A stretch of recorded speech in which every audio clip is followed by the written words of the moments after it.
Denge gel, denge Kurdistaniye.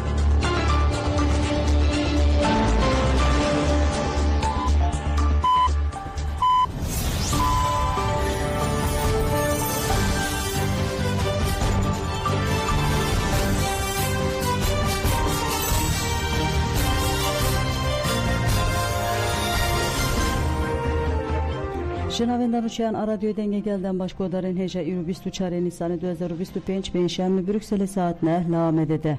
Hemen uçayan serisi ve peşkeş bikenden de mazadiye rebera poya.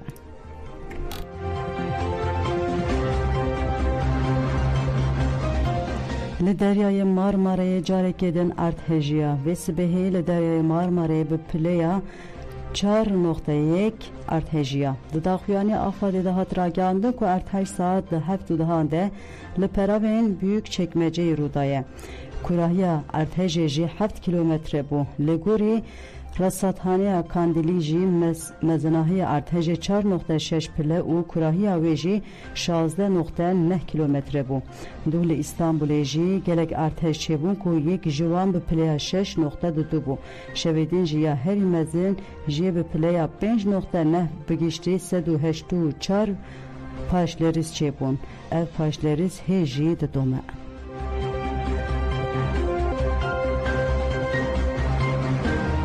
Valitiye İstanbul'e jî daxuyani da 151 kez birindar bune. Valitiye İstanbul'e tekilleri Arthejin li bajêr daxuyani ek nû parve kirdi. Daxuyani da hat gotin ku heta niha tu kes jiyana xwe ji dest nedaye. Valitiye Diyarbakır ku di mijarên enerjî û binesaziyê de di gaza xwezayî ava ve xwarinê û binesaziya kanalizasyonê de tu rewşên neyînî ku bandorê de bikenîne. Valitiye destşan kir ku 151 welatiyên ji ber panîkê xwe ji cihên bilind avêtine xwarê û birîndar bûne. Li nexweşxaneyan tên tedavîkirin û rewşa wan sivik e. Valitiye got ku li seranserê bajêr tu avahî ne hilweşiyane.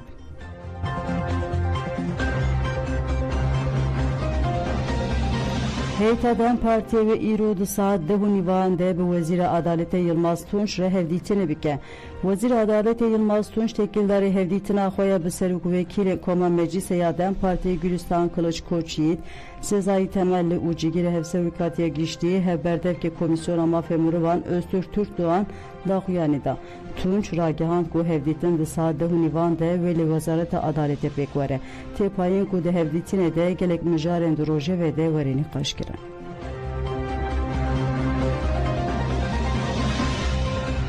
Çalaki heftane yalı bajarı Sivîsre Cenevre'de heftaya 221 de devam kir. Çalaki ji bo azadiya fizikiya rêbera polî pêşê ofîsanê tevêniyek bûyî tê li darxistin piştî rêzgirtinê li ser navê Komîteya Amadekara Çalakiyê İbrahim Yüksel axivî. Serok Apo 26 sale di zindana İmralı'da. O daxazane fiziki azadiya Serok Apo o ji askereka perdra çareseri. Ve demahanda gaveki mezin Serokapo avit jibo çareseri ve kada Türkiye u rojilata navinda çevde Serokapo ve riyahanda çareseri ki jwaraji jmaraji rojilata naviraji dekha hole. Biricik Serokapo, biricik Serokapo. Ve Serok Cihan Home. Ve Serok Cihan Home. Ve Serok Cihan Home.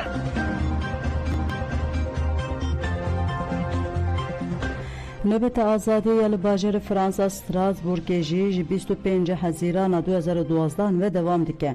Da haftaya 6 de hevserokê civaka azad Ahmet Zîrek û endamê Meclisa Gelê Kurd Aviyanaya Osman Ayaz, Mehmet Kobane û Mukri Vakar ku ji paytexta Viyana Avusturyayê hatine çalakî dewr girtin. Ahmet Zîrek li ser navê Komê Axivê got armanca me ev e ku geleme li dora rêbera Pokom bibe û ji bo azadiya wî têbikuşe. ber vi avahiya Avrupa CPT o ahimi em dixwazin van kurmana van saziyana jî peyvîrê xwe pêk bînin. Şibonê ev banga rêbera po pêk bê car de jî bu peyvîrê xwe pêk bînin. Êdû da banga rêbera po şibonê gelê Kurd de jî weke Sûriye çawa gel bi hev re wek di Rojavayê de jiyan dikin ev pêvajî jî hem Türkiye û hem Rojhilata Navîn ev nobet hetanî rêberê me azad nebî gerek ev nobet berdewam bivî gelê me vî hawiyê de şiyar bî. Gerilay HPG İslam Çelik Binasnav de Soslarya yazdığı tabağa 2019 li Erzincanê şehit bû. Piştî 6 salan cenazê radestî malbatê hat kirin. Malbata şehîd soz li mala xwe ya li navçeya Mêrdînê Midyatê serdanên sersaxî qebûl dike. Gelek kesan serdana malbatê kir. Beşdaran diyar kirin ku ew her tim di sozên şehîdên xwe bin. Malbata şehîd di soz jî bi xêrhatina beşdaran kir. Taziya îro bi dayîna Mewlidê bidawî bibe.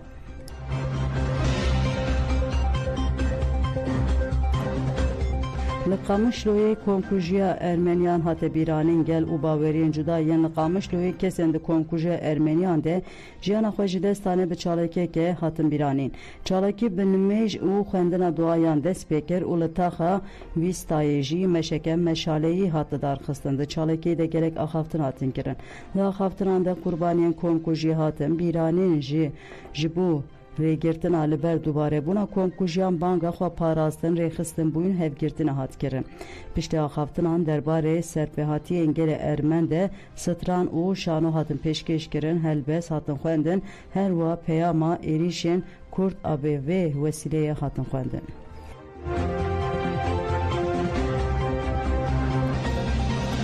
Mazlum Abdû İlham Ahmed bi Wezîrekarên Derveyê Fransayê re hevdîtin kirin. Di hevdîtinê de rê û rêbazên piştgiriya bi ewlekarî û çareseriya siyasî ya li herêmê pêşvebirina diyaloga navbera aliyên Sûriyê û rola Fransayê ya ji bo piştgiriya bi hewldanên çareseriya siyasî hate nirxandin.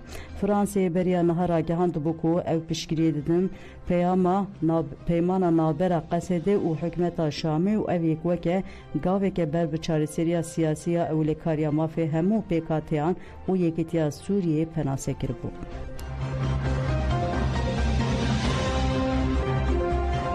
Platforma jinan awanê ji bo kuştina jinan daxuyaniyek da di dema daxuyaniyê de pankart bi nivîsa kuştina jinan polîtîke hat hildan. Parêzer Borcu Şeber axivî û anî ziman ku ev bûyerên mirinê tesadüf nîne û got ev mirin xwekuştin nîne kuştina jinan ku hatiye nixumandin. Borcu Şeber diyar kir ku mafê jiyanê yê jinan bi rêk û pêk tê bin pêkirin û bank li dozgeriyê û hêzên ewlekariyê kir ku bi rengeke bi bandor û serbixwe lê pirsînê bikin. Daxuyanî bi duruşmeyên kuştina jinan sedema serhildana me ye û kuştina jinan polîtîke bidawî bû.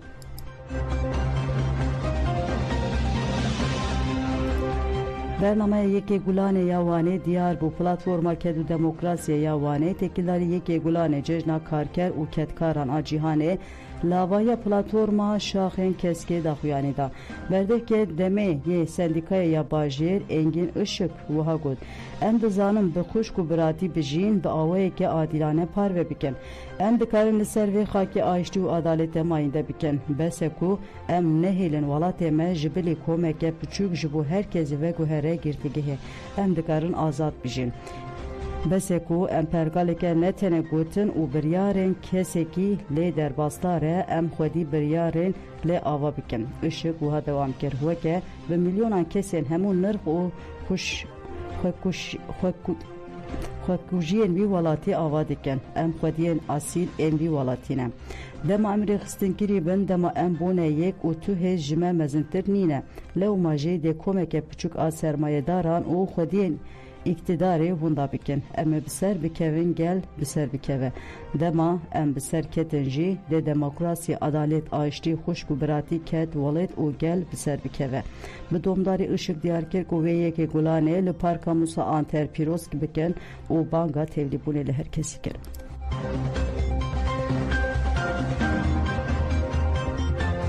فیلم کردی لفستیوالا فیلمان آناو نتویا موسکوی هات نشاندان. جهفده نیسان حتی 24 نیسانه لموسکوی 47مین فستیوالا فیلمان آناو نتویا موسکوی دوام دیگه. فستیوال جارایی که مد سالا 1925 ده برای سرگی ایزنشتین هات بولدار خستن و جسال 1959 حتی ایرو هر سال به جوش کمازن ده پیشوازی کرن. فیلم جوالات جدا جبوه فستیوالتین هر بجارتن. ده برنامه فستیوال یا ای سال ده فیلم که کردیا بناوه دم سالانان کجا عالی در هنر کرد امیر حسنپوری و انور حسنپوری و هاتی چکرن یک جوان برهمان بکو دو پلاتفورم ده کاتگوریا پیشبرگه ده هاتی نشاندان. در هنرین دم سالانان انور و امیر حسنپوری پشت نشاندن فیلم درکتن پیش تماشاوانان و پرسان برسواندن. فیلم دم سالانان یک جسیده فیلمانه کو بیشتر کاتگوریا پیشبرگه ده.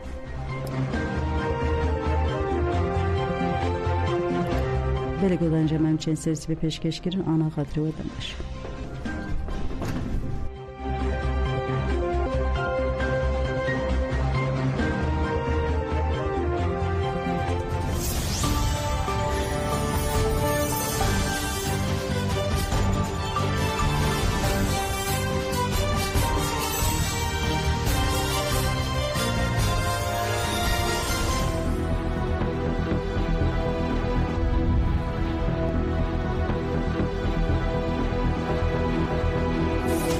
جوگران و بیسرانی رادیو دنگی گله شون گوبیستی من سلطان لبه من محمد بابانم آمدکار و پیشکشکاری برنامه پرسیم جارشمان تایبەتە بە ڕنگدانەوەی پەیامی سەدەی ڕێبەر ئاپۆل ئاهەنگی نەورۆزی هەر چوار پارچەی کوردستان بۆ قسەکردن لەسەرم پرسەش میوانداری شیلان شاکر چالاکانی سیاسیمان کردووە. هەواڵ شیلامە خێر بێ. زۆر سپاس. زۆر سپاس.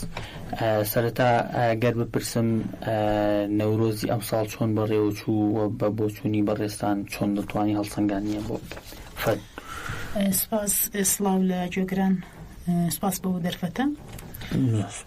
بێگومان نەورۆز جەژنێکی نەتەوەی گەلی کورد و گەلانی بندەستە پێناسەی بکەین. ئەو بەتایبەت لەم ساڵانەی دوایی یان لە 40 ساڵی دوایی ئەگەر ئێمە بگرینە دەست واتای زیاتری لە خۆی بار کردووە بە واتای ئەوەی کە گەلی کورد بەتایبەت لە دوای دەستپێکردنی شۆڕشی بزوتنەوەی ئازادی خوازی گەلی کورد واتای قوڵتری پێبەخشرا هەڵسەنگاندنی جیاوازتری بۆ کرا و زیاتر بوو بە سمبۆڵێکی نەتەوەی و ساڵانە بوو بە سەر لە نوێ کراوە بە کللتورێکی یادکردنەوە و تێکۆشان. هەلبەتە گەلی کورد ئەمڕۆ بەتایبەتی نەورۆز وەکو تەنیا وەکو جەژنێک یان وەکو کاتێکی شادی و خۆشی لە دەستی ناگرێ. هەلبەت لە ئەم ساڵدا بەتایبەتی ئەگەر ئێمە بینرخێنین بەر لەوە ئەبێت ئەوە بڵێم کە هەموو ئەو شەهیدانەی کە لە پێناو ئازادیگەری کورد و بەتایبەت شەهیدانی نەورۆز جێگای خۆیەتی کە بە بیریان بێنینەوە لە وەکوڵێن هەمیشەوا پێناسە ئەکرێ لە کاوەی ئاسنکەرەوە تا دەگات بە کاوەی سەردەم مەزلوم دۆغان و زەکیالکان و ڕەحشان و ڕۆناهی و تەواوی ئەو شەهیدانەی کە لە پێناوەوەی کە ئەم جەژنە ئەم یادا ببێتەوە یادی بەرخۆدان و تێکۆشان و دەستکەوت و قارەمانەتی بەبیر دێنینەوە و لە چوارچێوەدا هەموو ئەوانەی کە بەشداری نەورۆزی ئەم ساڵیش بوون سڵاو ئەکەین. لەبەر ئەوە کاتێک کە ئەوانە ئەڵێنەوە لە پاڵ ئەوەدا ئەو شەهیدانە بەبیر دێنینەوە واتایەکی جیاوازترمان بۆ دەرەخا نەورۆز بە واتای ئەوەی کە گەلێکەیە و چەندە بندەستی هەبێ، چەندە زۆرداری هەبێ، چەندە ئاستەنگی هەبێ، چەندە فاشیزمیش هەبێ، بەڵام گەلێکە کە خاوەنداری لە کولتوری خۆیەکە، خاوەنداری لە هەبوونی خۆیەکە بەبێ گوێدانە هیچ ئاستەنگی و هێرش و داگیرکاریەک ئەو ڕۆژە بەبیر دێنێتەوە و پەیام ئەدا. یعنی گرنگترین شت لە نەورۆزدا پەیامدانە، پەیامی ئەوەی کە ئێمە هەبووین و هەین. یعنی ئەمە بۆچوونی من لەو سەردەمەدا بەتایبەتی زۆر زۆر گرنگە هەلبەتە نەورۆزی ئەمساڵ بەڕاستی وەکۆی کە هەموو گەلی کورد بینی هەموو گەلانی دنیا بینیان نەتەنیا گەلی کورد هەمووشمان وەکو بەتایبەت ئێوە بەڕێزان وەکو ڕاگەاندنکاران پێم وابە لە نزیکەوە چاودێریتان کرد و بەدواداچوونتان بۆ کرد نەورۆزێکی جیاواز بوو نەورۆزێک بوو کە لە ئاستی هەر چوار پارچەی کوردستاندا بەتایبەت لە باکوور ڕۆژهەڵات ڕۆژئاواوە زائیدەن باشووری کوردستانیش هەرچەندە باشوور لەوانەیە مرۆڤ بتوانێت جیاوازتر هەندێک نەخاندن لێسەر بکە بەڵام لە گشتی دنیاشدا سەیریکە لە یابان بگرە هەتا دەگات بە باکووری کوردستان و بە هەموو گۆشەیەکی ئەم جیهانە نەورۆز پیرۆز کرا گەل بە جۆشەوە و پەیامی زۆر زۆر گرنگ پەیامی سەدا ئەتوانین بڵێن درا جارێکی تر لەو نەورۆزەدا لەبەر ئەوە نەورۆزێکی تایبەت بوو نەورۆزێک بوو کە پێم وابێت لە هەموو ساڵانی ڕابردوو هەم بە جۆش و پەیامی جیاوازی هەبوو هەم معنەویاتی جیاوازی هەبوو و لە ڕووی ژمارەیشەوە زیاترین ژمارەی خەڵک تێدا بەشداری کرد گەلی کورد و گشتی دۆست و دڵخوازانی گەلی کورد لەو چوارچێدا بەشداریان تیا کرد پەیامی گرنگ دران بەڕاستی دەتوانین ئاواهی نەورۆزی ئەمساڵ بنرخێنین هێشتاش بەردەوام ئەکا لە بەتایبەت لە وڵاتانی دەرەوە ئەو شوێنانەی کە کورد تێدا ژیانەکە هێشتا بەردەوام ئەکا هێشتا بانگەوازی جۆر بە جۆر دێنە بەرگوێمان دێنە بەر سەر شاشەکانی تیڤیەکان ئەمە بێگومان واتای ئەو نەورۆزە ئەگەێنێ واتای گرنگی ئەم نەورۆزی ئەمساڵ ئەگەێنێ بەڵێ وەک دەزانین پەیامی نەورۆزی ئەمساڵ پەیامی ئاشتی و دیموکراتی بوو ئایا و پەیامە لە نەورۆزی ئەمساڵ چۆن بینرا و بەدەمەوەچوونی هەم لایەنە سیاسیەکان هەم گەلیش بۆ ئەو برسە چۆن دەبینێ هەمومان ئەزانین ئێستا گەلی کورد بەتایبەت زوتنەوەی ئازادی خوازی گەلی کورد و بەگشتی دۆزی گەلی کورد تایبەت لە تورکیا و باکووری کوردستاندا لە پارچەکانی تریش قۆناغێکی نوێیە نوێ دەستی پێ کردووە یعنی هەرچەندە ناوی بنین قۆناغیان بۆ حاصل ئەنجامدا ڕۆژەوێک هەیە یان بابەتێک هەیە کە گفتوگۆی لەسەر ئەکرێەوە دەستی پێکراوە بەتایبەت پەیامی سەدە هەبوو لە 27 مانگدا 27 شوباتەکە لەلایەن ڕێبەر ئۆجەلانەوە ڕاگەیەندرا نەورۆزی ئەم ساڵ گردراو بەمە بۆیە لە سەرەتای شاوتم نەورۆزی سەدە ینی ئەم سەدەیە پەیامی سەدە هەبوو ئەمە دەتوانین وا بنرخێنین نەورۆزی ڕیفراندۆمی ڕێبەر ئاپۆ بوو نەورۆزی کۆبوونەوە لە دەوروبەری پەیامی سەدە پەیامی ڕێبەر ئاپۆ بوو کە پەیامی